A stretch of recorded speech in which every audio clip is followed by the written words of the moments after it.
Olá, pessoal. Esse é o Globo Rural Cast, o podcast da Globo Rural, que nessa temporada está falando sobre sustentabilidade.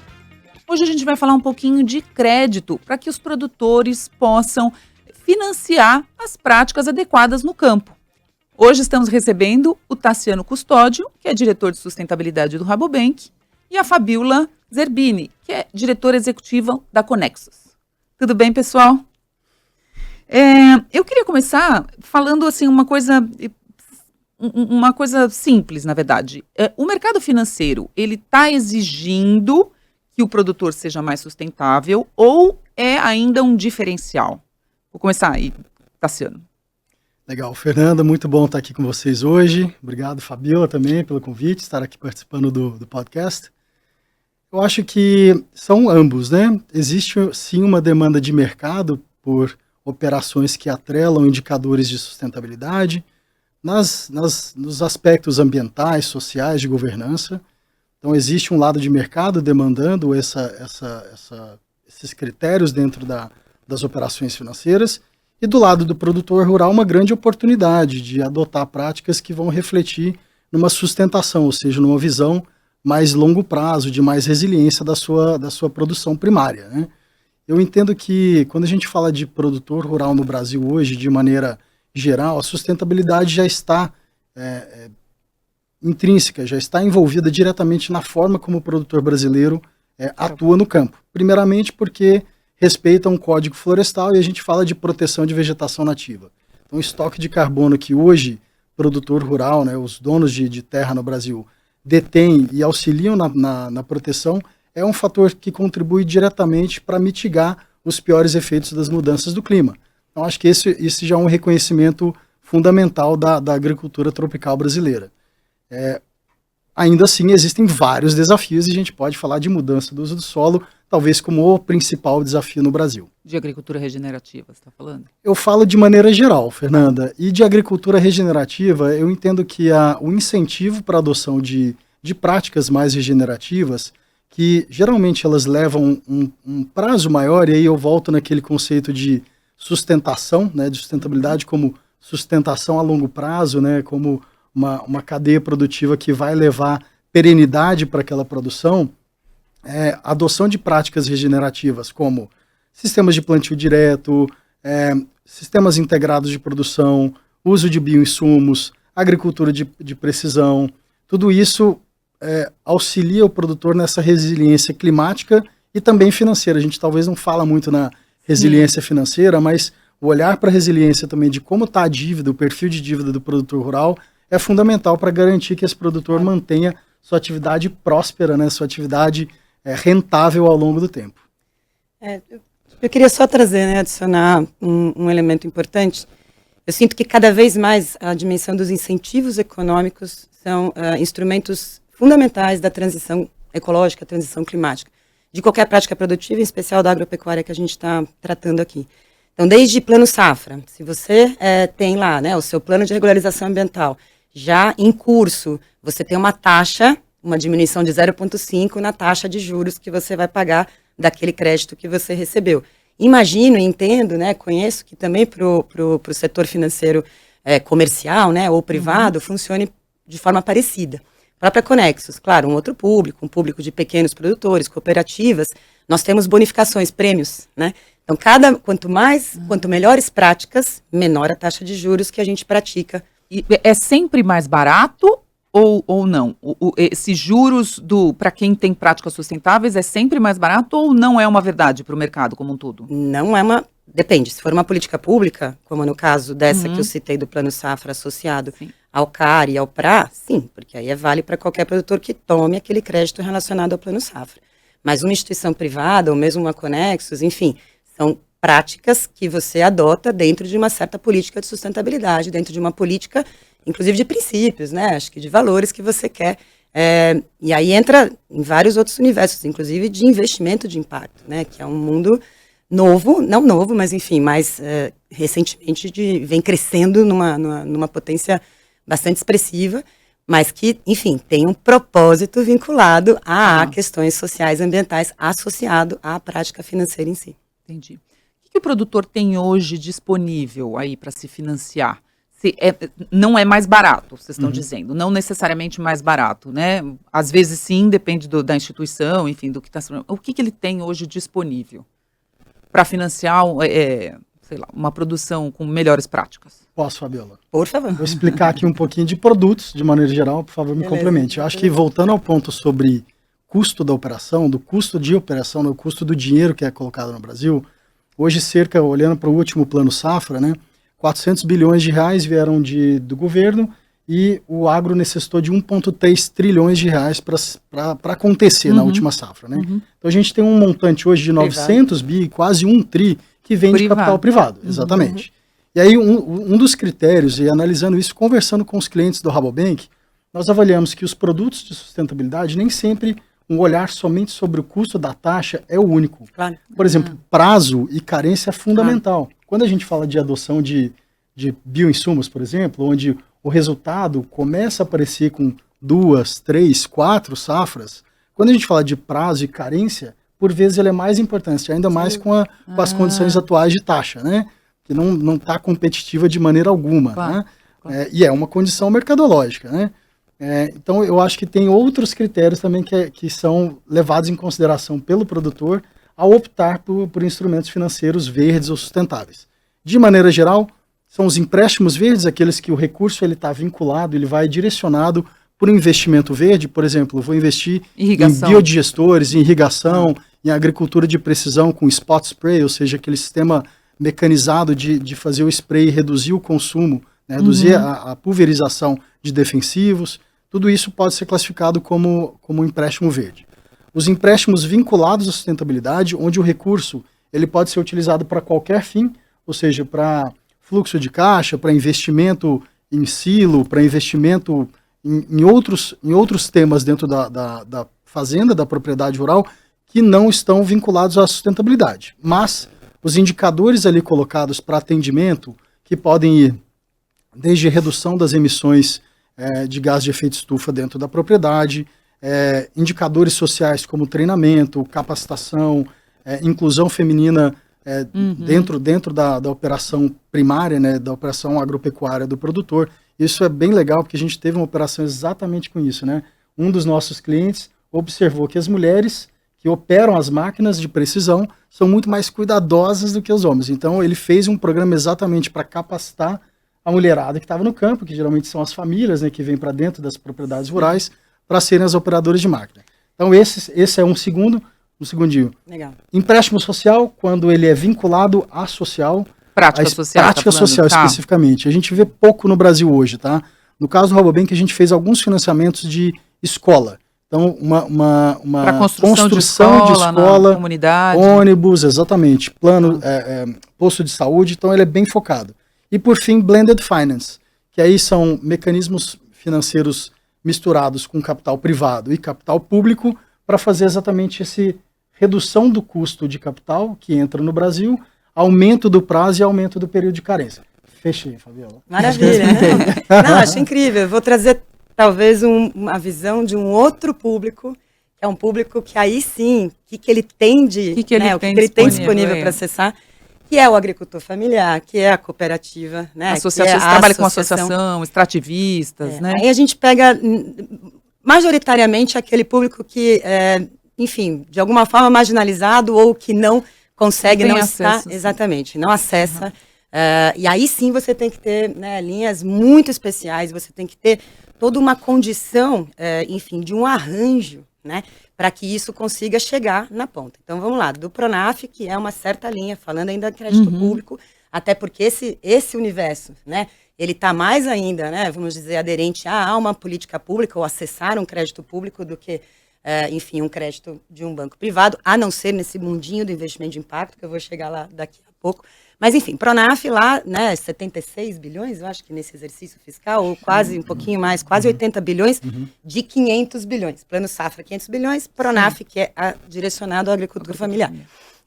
Esse acesso, ele precisa ser coordenado a partir de um determinado arranjo, porque toda a esteira, inclusive dos bancos públicos, ela está desenhada para o médio e para o grande no Brasil.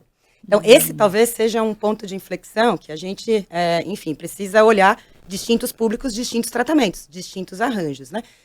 Há hoje trabalhos muito bacanas no Banco da Amazônia, com o Banco do Nordeste, a própria Conexus tem um programa forte nesse sentido, mas são, enfim, de novo, né, a política pública em si, para você ter o pequeno produtor acessando, ele ainda precisa de um arranjo, ela não se realiza sozinha. Né? E como é que vocês fazem esse rearranjo? Qual é o papel de vocês nesse mundo aí de permitir o crédito para esse pequeno? Maravilha. Primeiro, como Conexus, como OCIP, nós fomos os primeiros credenciados como agente de crédito do Banco do Brasil, da Caixa Econômica Federal e do Banco da Amazônia. Isso tudo já teve que, por si só, mudar o procedimento de credenciamento, porque a maior prática é o quê? Credenciar atores que são, enfim, do segundo setor, que são consultorias que trabalham com isso normalmente. Bom, começa por aí. Daí, uma vez credenciados, a nossa proposta a gente tem que formar ativadores de crédito nos territórios. Então, tem que trazer dos territórios, e aí por território mesmo, lá Baixo Tocantins, lá no sul da Bahia, lá, enfim, agora no Rio Grande do Sul, né, toda uma região ali entre o finalzinho do Paraná, você organiza o território, a cooperativa, ela te diz, esses podem ser bons ativadores de crédito, estabelece-se uma relação de confiança desde o início. Esse ativador de crédito recebe uma bolsa por 18 meses, uma formação. Ele é uma pessoa física, você está falando? Ele é uma pessoa física que vai estar lá com a dona Maria, com o seu João, se for um Pronaf-B, que é CPF, CAF, né? Que é um documento do Cadastro do Agricultor Familiar, ou se for uma cooperativa, também vai estar lá com os cooperados, enfim. Ele vai estabelecer um vínculo para que aquele valor de crédito, ele venha como um fator de empoderamento e não de endividamento. Então, ele primeiro, às vezes, Fernanda, trata-se de tirar um documento. A gente faz mutirões de documento para ajudar as comunidades e as famílias que não... A gente, semana passada, estava em Porto de Mós, a gente tirou RG. Não é só o documento da agricultura familiar, é RG. Às vezes você está falando de coisas muito básicas, em termos de não acesso, né? Documentos da fazenda, né? Imagino, e aí você precisa do CAR e do CAF. A lei, né, ela estabelece também. Isso falando de crédito público, né? Rural público. Mas eu acho que, como o Tassiano comentou, e isso é um crescente, e acredito que a gente deva fazer mais e mais parcerias para que isso cresça mesmo, a gente vê emergir aí um universo de investimento de impacto, em que você minimiza um pouco o seu ganho de capital, o seu ganho econômico, em função de ganhos sociais e ambientais. Tá. Isso já está, né, crescendo, até bacana depois saber o quanto que a Rabobank, enfim, interage, né, com esse universo. Geralmente são fundos, pequenos fundos, mas que estão aí cada vez mais inovando e se somando na linha do Blended Finance ao crédito rural, que eu acho público, que é prioritário, é estrutural, é política pública, tem que chegar. Eu ia perguntar tem os fundos novos, né? Tem um papel novo de fundos interessados aí em sustentabilidade. É crescente? Como é que eles estão agindo nesse sentido, Fabiana? Fala um pouco do universo do investimento de impacto, aí depois está sendo complementa nessa ótica mais, né, enfim, da figura geral do agro, né, brasileiro. Sim, está crescendo. Né? A gente vê que não só por um fator, né, de consciência da importância de que o modelo de uso da terra impacta diretamente na questão climática. A questão climática impacta diretamente na viabilidade e no custo da atividade agrícola e agropecuária. Então, o círculo virtuoso, né, disso é você melhorar as práticas do pequeno, do médio e do grande, porque o uso da terra não importa se você... Né, claro. Numa linha geral, e isso é um retorno para o próprio agro, para a própria agropecuária. Então, acho que há um entendimento crescente nisso. E há um entendimento crescente, né, das filantropias, dos herdeiros das grandes fortunas, né, de um universo aí de family funds, de filântropos mesmo globais, de que a área de uso da terra, ou a área, né, da agricultura regenerativa, pequeno, médio, grande, mas se tiver um impacto social, também atrela aí a outros ganhos, né, enfim, que isso deva. Agora, é suficiente do tamanho da demanda, mas nem de perto, né? Então, a gente precisa aprender a olhar, assim, e trabalhar melhor, né, essa questão da oferta de capital. Distintos capitais precisam chegar cada vez mais a esses produtores, e a questão de uma boa originação de demanda, que não é qualquer demanda, não é qualquer produtor que está preparado para receber crédito. Ele não pode estar sozinho nessa. Se ele tiver, ele vai... Muitas vezes pode ser um mau uso, pode fazer mal para ele, para a prática dele, né? Para o modelo de uso da terra que ele está de alguma forma, incentivando. Então, acho que tanto oferta quanto demanda no campo do crédito mesmo, né, estão crescendo, mas precisam ainda desses arranjos. Elas não funcionam sozinhas. Tá, vou deixar o Tassiano falar, mas depois eu queria saber um pouquinho quem são esses que precisam mais, né? Eu acho super interessante, Fabiola, escutar de você, porque, de fato, o mosaico de realidades brasileiras no campo é gigantesco. É muito doido. E a gente fala de diferentes regiões, diferentes tamanhos, diferentes aptidões, né, de solo. Então, de fato, assim, o Brasil ainda tem um exercício gigante de como a gente consegue levar conhecimento, capacitação para o campo, né? E talvez seja isso. Eu acho que até tem um olhar para o futuro, Fernanda, de capacitar profissionais para esse novo agronegócio, para essa nova agricultura, uma agricultura que olha para o solo, que olha para o perfil de dívida, que olha para a agricultura regenerativa, que olha para a demanda de mercado, talvez seja um dos principais pilares do Brasil, né? Porque hoje faltam esse tipo de profissional que ele sai do business as usual, daquilo que é comum e esperado no mercado. Mas tocando o ponto de fundos e de estruturas financeiras, o que a Rabobank tem feito, Fernando, eu acho que é muito interessante compartilhar, é que a gente tem olhado para o desafio dos clientes do banco, né? São clientes de grande porte, com perfil exportador, e ali existem situações onde existem déficit de reserva legal, então existe uma oportunidade do Rabobank entrar financiando a compensação para acelerar a conformidade com o Código Florestal Brasileiro, e aí sempre o critério de elegibilidade, no caso do Rabobank, é ter um percentual acima do exigido por lei. Tá. Isso a gente está construindo essa carteira positiva em natureza. Entendendo que natureza é um instrumento de resiliência da produção agropecuária, Exato. da produção, né, de umidade, do solo, de temperatura. Mas isso de é uma linha biodiversidade. específica, por exemplo? São linhas específicas. Tá. E aqui a gente está... Para quem proteger déficit, mais ainda. Não, quem está numa situação de déficit de reserva legal, Fernando, Tá. e são vários produtores no Sim. Brasil que ainda estão Sim. em uma situação de déficit, tem prazo regular, né, dentro do programa de regularização ambiental brasileiro, para compensarem ou restaurarem parte daquela dívida de floresta, de vegetação nativa. E o que a gente está fazendo é financiar, e essa linha vai até 20 anos, então é uma linha que não existe no mercado, então a gente consegue dar um prazo de até 20 anos. De prazo, né? De Precisa prazo. de Por prazo quê? muito longo. O cash flow, a receita direta de uma compensação para se acelerar a compensação, para acelerar a conformidade com o Código Florestal é zero, ele não vai ter uma receita daquela compra diária. Uhum. Então o Rabobank está com essa iniciativa de acelerar o cumprimento do Código Florestal brasileiro.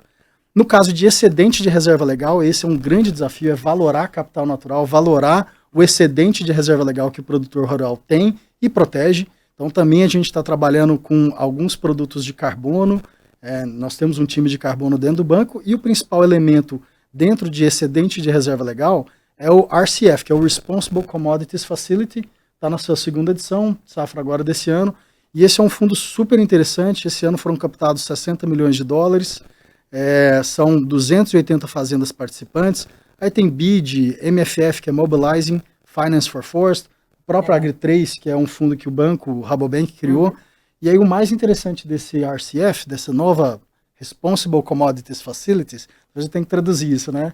Mas é trazer varejistas estrangeiros, europeus, para participarem da tomada de risco e financiarem esses produtores para cadeias livres de desmatamento. Entendi. Então é soja produzida livre de desmatamento num instrumento de custeio de safra, tá? Você está me dizendo, desculpa só, claro, por favor, para esclarecer.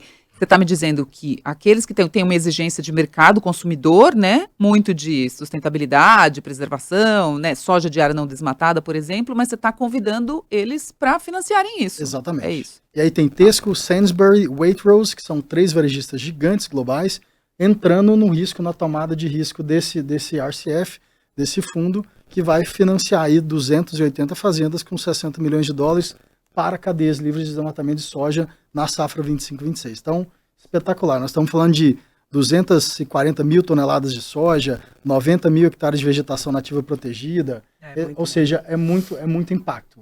Aí isso é só um pedacinho, né, Fabiola? Assim, o desafio é gigante, tá? É gigante. E essas iniciativas vocês veem mais no setor de grãos ou tem outras culturas? A agricultura familiar acho que é um pouco diferente, né? Assim, do que tem mais sustentável ou busca mais crédito? o movimento do desmatamento zero, né, ou o livre de desmatamento, soja, gado, ele está muito historicamente associado a grupos de commodities que têm um grande impacto no comércio global. Então, ele acaba, de alguma forma, se concentrando em 4 commodities, mas pode até derivar um pouquinho para além delas. No Brasil, de maior impacto é soja e gado, né, pecuária. Mas tem também palma, tem para a Indonésia, enfim.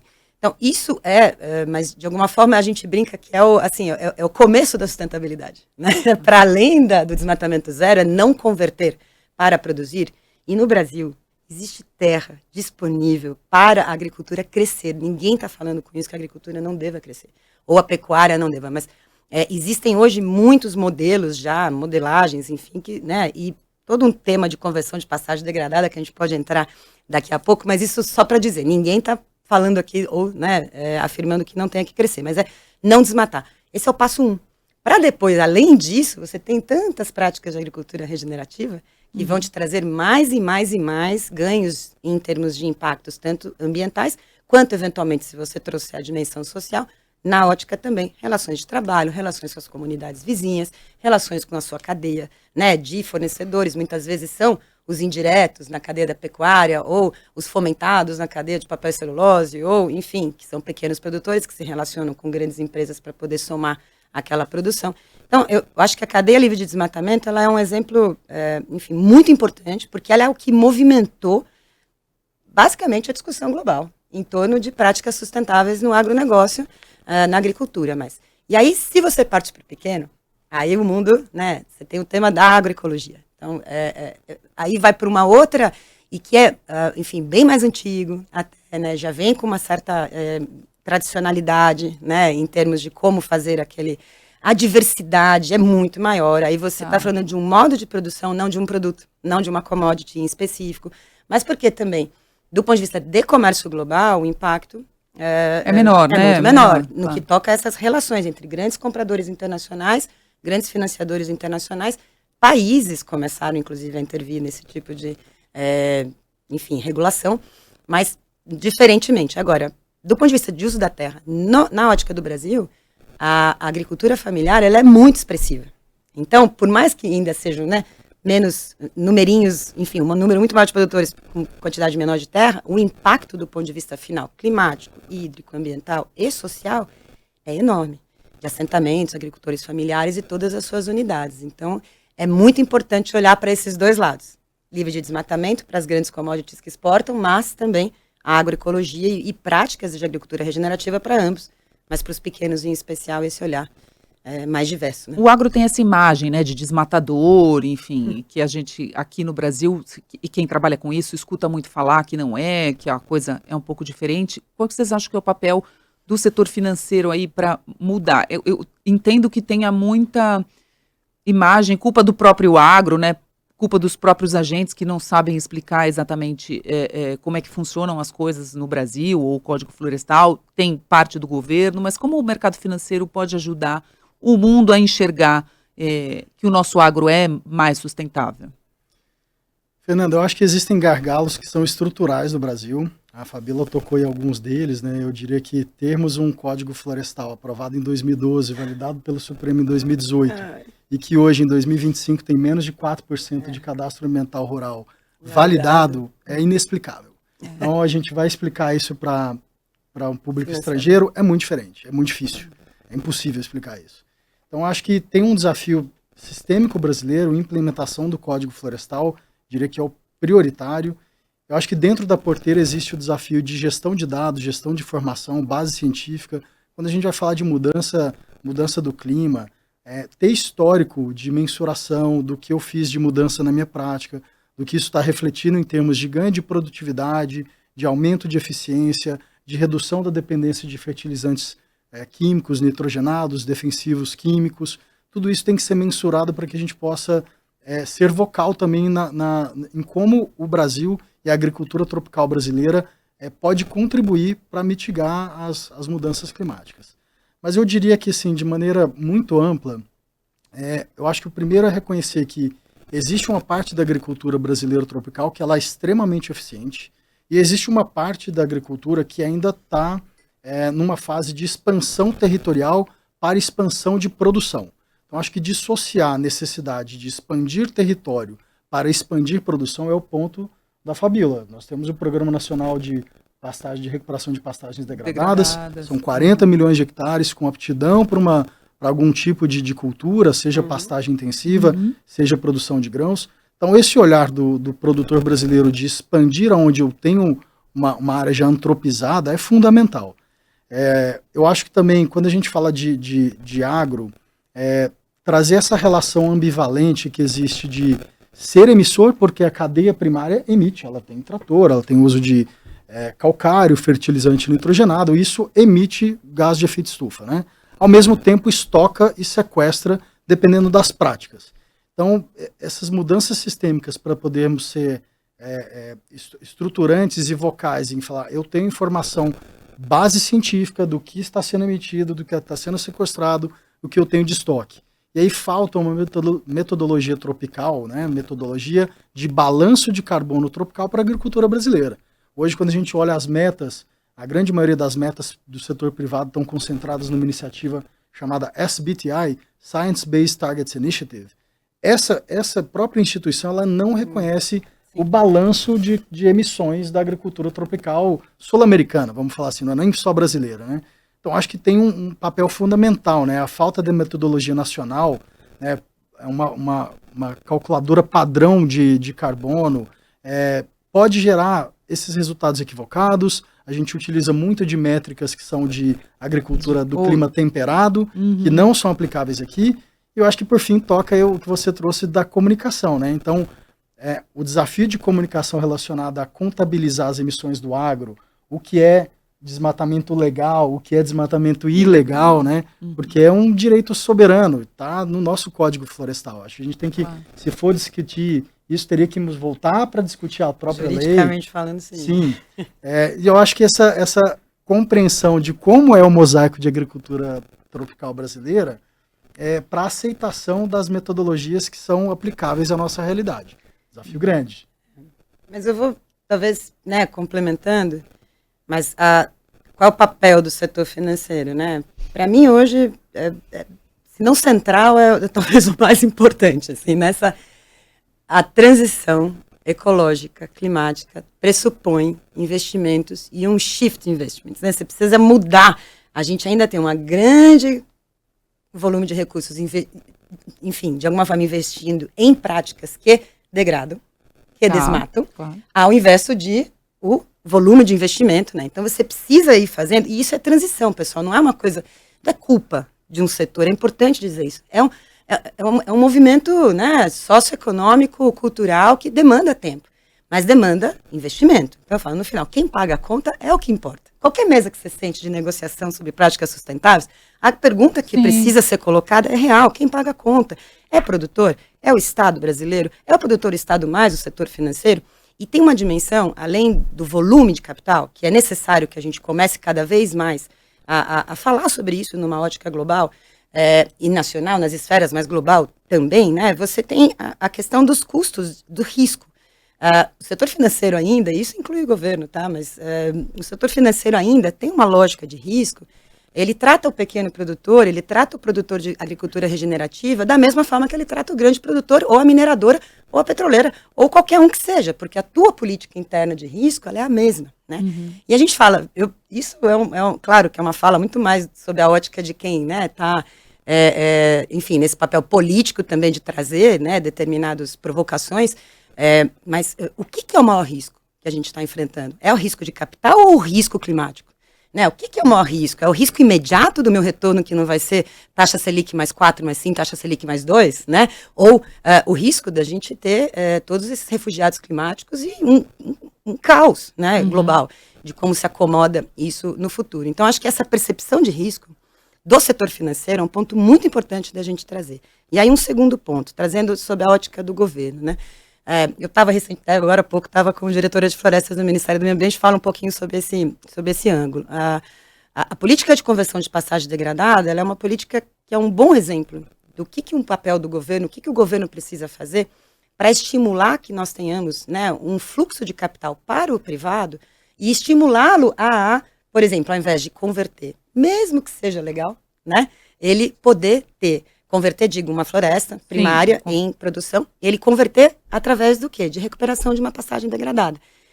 Só que para isso o governo tem um papel de trazer juros, trazer prazos, trazer condições, arranjos financeiros e econômicos melhores. Então, inicialmente, o governo tem um papel fundamental aí para transformar esse mercado financeiro, né? Para que o mercado mude, é isso? No financiamento? Porque, assim, recursos, por exemplo, você comentou do Plano Safra inicialmente. Recursos do Plano Safra não tem mais, né? E assim, né? Não tem recursos financeiros do governo, né? Então, como que o governo pode atuar de forma a trazer os recursos privados aí na ponta produtora? Bom, até para trazer os recursos privados, assim, às vezes são alguns elementos que são muito macroeconômicos, né? A política tributária ser revista sob essa ótica, né? Política de subsídios, subvenções, a gente tem, ou, né, enfim, tributária monetária num campo macro. E é um exemplo que é, enfim, a taxonomia sustentável brasileira, né? Até pouco tempo, no Brasil, ou até semana passada, no Brasil, não se podia identificar sob a ótica de uma regulação pública. O Rabobank poderia ter a sua política de critérios, né? Mas digo, sob uma ótica de regulamentação pública, o que é sustentável e o que não é. E aí, agora, recentemente, o governo, num esforço, faz a taxonomia brasileira sustentável, publica-se recentemente, duas semanas atrás. Só que no campo do agro ainda são só 7 cadeias, mas são as primeiras importantes. Que bom, caminhamos um pouco. Precisa continuar. Esse tipo de estruturação de regulação vai permitir que o setor privado consiga otimizar muito mais, né, o seu fluxo de investimento. Porque aí, de novo, não é só o Rabobank com a sua regra, outro banco com a sua, e o Banco do Brasil, por exemplo, operando o crédito rural, da ótica pública, ou a gente que opera isso, com outra regra, né? Então a gente começa isso é um exemplo. Mas você tem outros da ótica do macro. Agora, da ótica do micro, da microeconomia, são muitas, mas muitos instrumentos. O próprio Código Florestal, ele tem um arcabouço de incentivos econômicos maravilhoso, que nunca foi implementado, né?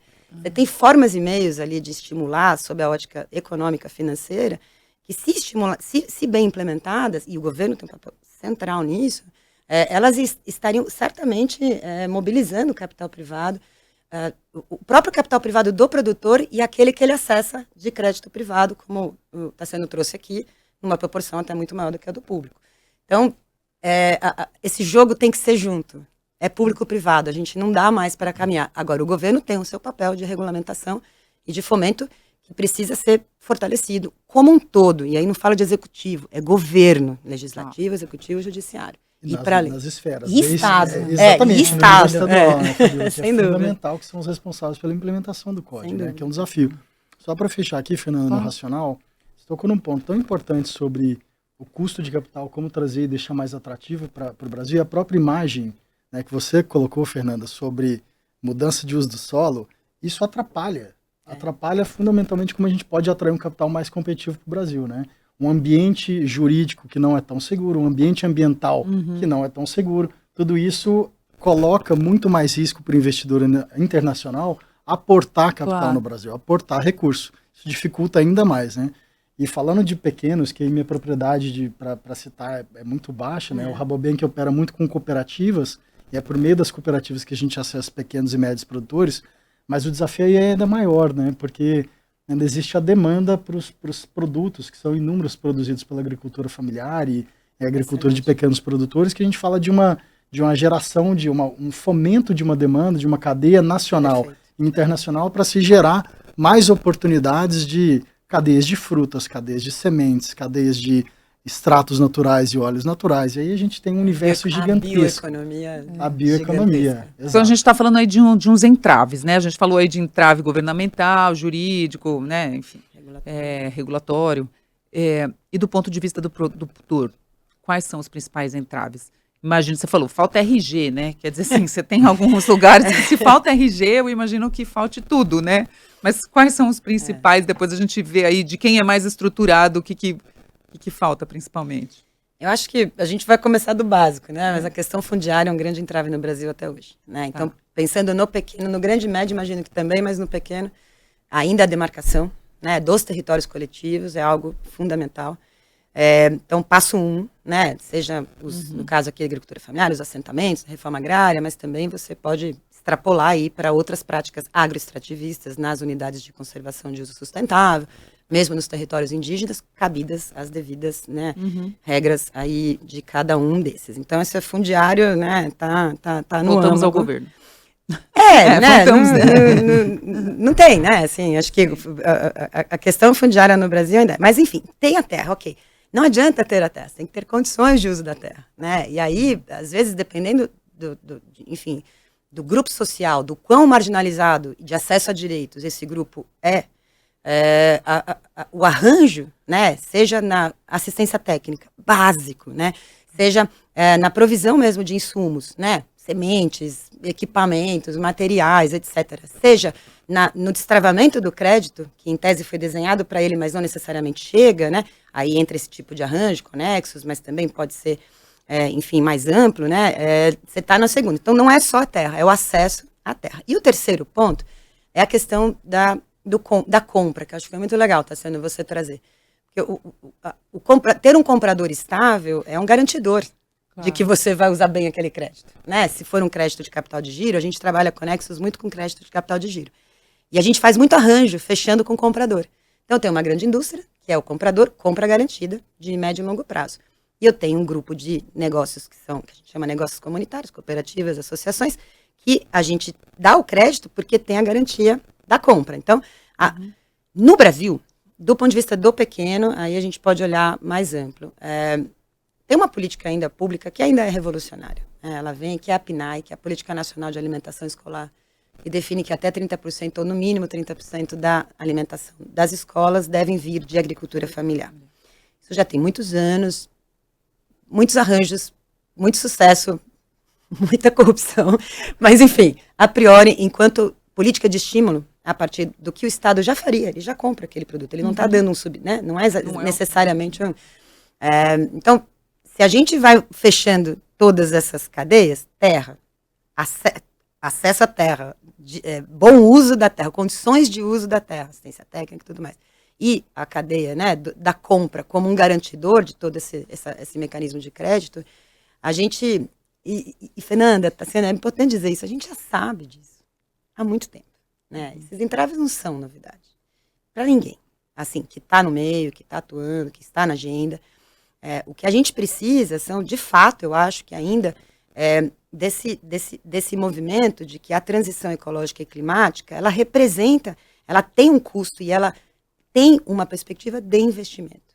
Se o Estado brasileiro e o setor privado, inclusive financeiro, percebe que isso é investimento, e a gente pensa em mais médio e longo prazo e não curtinho prazo, né? No meu ganho de capital aqui do momento agora, a gente vai ter o volume adequado para isso. Então, não é muito saber o quê, é quem paga a conta. Como que a gente direciona essa transição.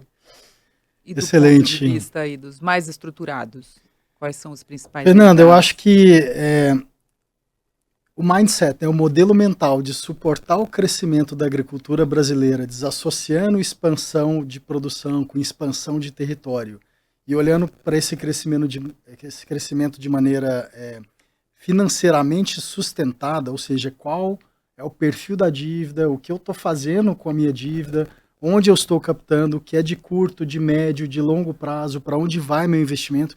Isso é fundamental. E aí passa pelo modelo mental mesmo, a capacitação do produtor de todas as esferas, tá?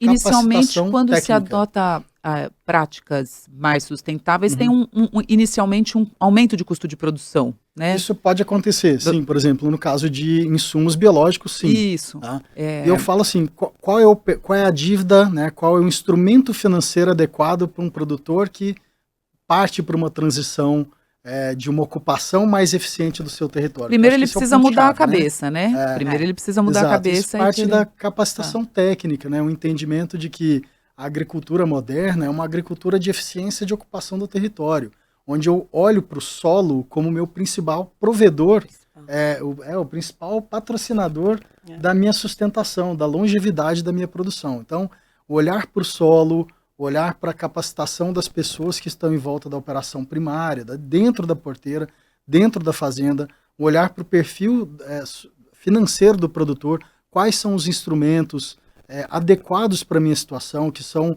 customizáveis para a minha produção, para o meu território, para a minha região.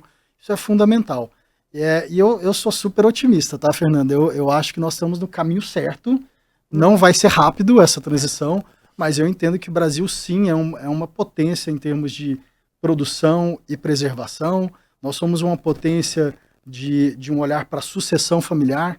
O Rabobank opera no mundo inteiro, e quando eu olho para os clientes do banco aqui no Brasil, o fator sucessão familiar já é uma realidade. Os produtores estão olhando e existe um orgulho da segunda, terceira, quarta geração estar trabalhando no agronegócio, Que estão trabalhando na voltando para o agricultura. campo, né? Com certeza, Fernando. Isso não é comum fora, tá?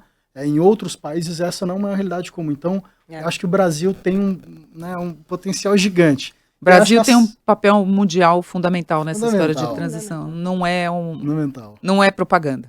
De maneira alguma, de maneira alguma. E em solução, viu? O quão moderna é a nossa agricultura, as práticas sustentáveis da agricultura brasileira são exemplos para o mundo inteiro. É inegável isso, assim. Então não é só do ponto de vista de ser também, se resolver os seus problemas, vai certamente impactar no clima global. Também tem soluções já tecnológicas bastante avançadas. Nesse ano de COP30, vocês acham que de alguma forma isso tende a avançar mais rápido? Tem alguma relação? Não. Não. Não. Não, sim e não, né? Porque acho que tudo depende de quão longe. Mas fica com foco mais, é isso que eu quero dizer. Será que... Numa perspectiva histórica, certamente a gente vai lembrar desse ano para sempre, né? Porque é um ano...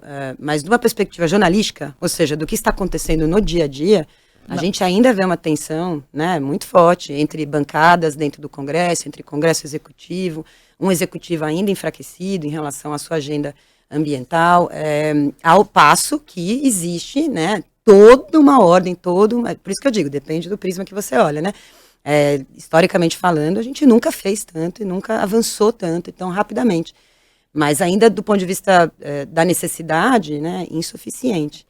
E eu queria trazer que talvez seja um ponto de inflexão, né, que é público e privado, porque eu acho que o setor financeiro, digo até o financeiro que financia o agro, e o próprio comprador do agro, né? Ou aquela indústria de alimentos que sabe que se não fizer nada, daqui a 20 anos ela não vai ter negócio. Né? Que é como que você muda a perspectiva, de novo, de custo para investimento. A externalidade negativa do modelo de uso da terra que a gente tem no Brasil é altíssima. E ninguém bota isso na mesa. Então, o custo do não fazer, ninguém bota isso na mesa. Então, quando o governo começar a botar o custo do não fazer na mesa, o setor privado começar a botar o custo do não fazer, ele já põe.